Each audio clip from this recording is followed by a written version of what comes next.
A teraz kupiłem Bilet, zaraz tam będę wozić. Also ich habe die Eintrittstickets gekauft.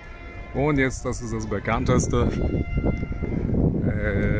Hejnał Krakowski, Krakauer Hymne. Und er wird viermal in jede Richtung, Weltrichtung, mit Trompete gemacht. Von dem großen Turm.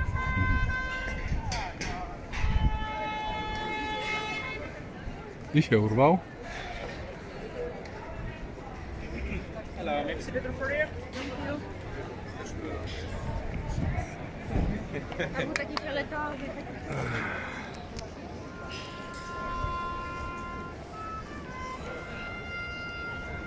No.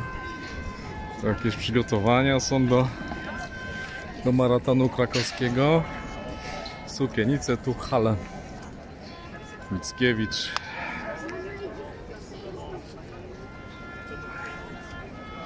A jaka ładna kamienica.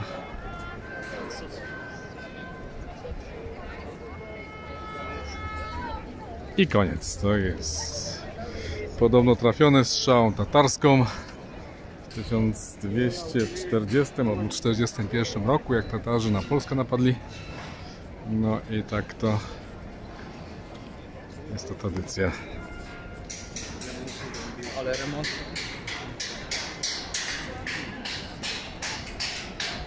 Dobra, to idziemy teraz do kościółka mariackiego, Marienkirche.